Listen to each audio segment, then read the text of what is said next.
welcome to Kentucky Brew Reviews. I'm Radar. Special K, tonight we're doing a beer from our favorite brewery. We have a Country Boy Keeneland Fall Ale. Oh, that's where we figured that out. It says Fall. The Fall Ale, yes. We were talking about horse racing when we read it. And I was like, that's a May thing. If you don't know what Keeneland is, it's a racetrack. This is a pale ale. It's 5.5% alcohol by volume. Now, they do some. My favorite beer from them is a pale ale. So I have. This has got high standards, all right? Brown ale, though. Yeah. Is that Shotgun Wedding? I feel like it's Shotgun Wedding. 5.5% alcohol by volume. This one is canned on 8/25, so it's still pretty fresh. Mingo got this for us. I actually drank my last Shotgun Wedding that was in my refrigerator Saturday night. So yesterday. I smelled that Country Boy. Country Boy has such a distinctive smell for their hops and their beers. Oh, it's fancy looking. It's impossible to see through. That is a cloudy ass. You can't see through that at all. That is a very cloudy pale ale. No, they put a whole horse in this. That's why it's called Keeneland. They went and stole a horse from Keeneland. It is the hazy. It doesn't say hazy on it, but it is super hazy. It says specifically for the fall. Now, I'll give them props for doing a fall pale ale, because most people just do like pumpkin beers and like cranberry beers. Not very many people do a pale ale, there are some really largish particulates in this. Like, it's not all dust-sized particulate. It's very carbonated. So also, one thing I'll say about Country Boy is their beers, like, even in cans, they almost always still smell like a draft beer. You know what I mean? Like, that's lemony. Smell that. I won't go lemon. It's very citrus forward. A lot of citrus fruit in there. Like, I'm getting grapefruit. Oh yeah, there's grapefruit. There's little lemon, orange. It's very reminiscent of their pale ale and their IPA. I'm assuming they're probably using a similar hop variety, though very unfiltered. I mean, this is something I would expect for them to put out like in the summer. Mm-hmm. Does it just me, or does this not feel like a fall beer to you? I just said that it's a pale ale. Pale ales are weird to do. No, never mind. I said that's a weird beer to do. I'm still happy. But I'm okay with it because I love pale ales. So, I'm okay with it. Just keep in mind, they Country will put out a new beer, so I have to try it. We don't do any research before we do these videos, so we don't know anything about this beer other than we're going to drink it. That's juicy. All right.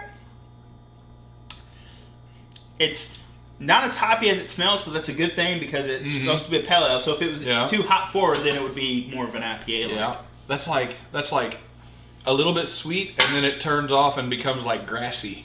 The end is very grassy, and it stays grassy. You get that citrus up front. It's very light and floral. It's stupid drinkable. Oh, the malty finish on it is very nice.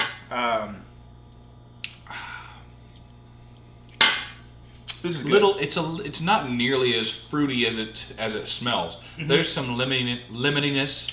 There's some grapefruit-y-ness.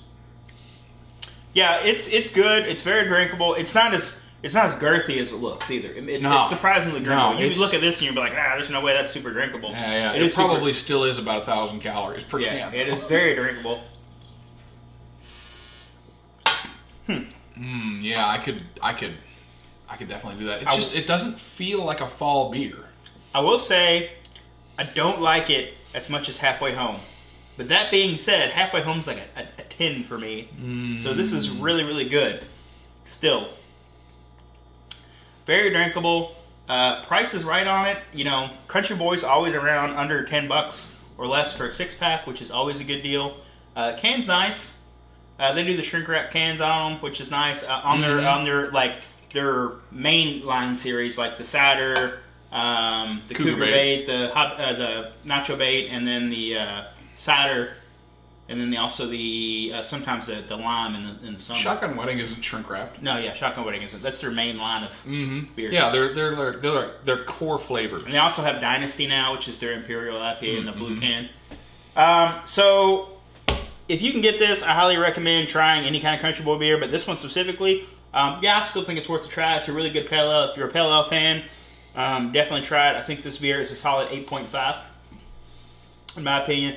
Price is good. Availability is easy for us, but not for everybody else. So I was about to say, their distribution is still... so they distribute Ohio, 4 states. Ohio, Indiana, I think recently Virginia, I think Tennessee as well, and Kentucky, obviously.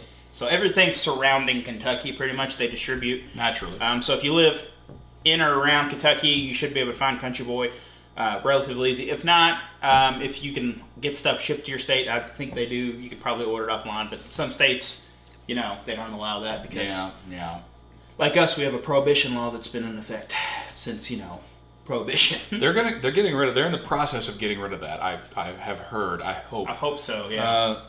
I think that this is a solid 8. This is a very good 8. It's not what I would imagine. What I think of when people say, "Oh, this is a fall beer. This is a beer you drink when the leaves start to get a little bit crispy," or in Kentucky, damp. That's been exceptionally dry this fall. It has, but it's still damp. Everywhere I go is just damp. But it's not what I think of classically as a fall beer, but I'm not mad. No, it's still because delicious. It's Country Boy and because it is a delicious beer. I would drink this all year round. Mm-hmm. I would drink this in the dead of winter.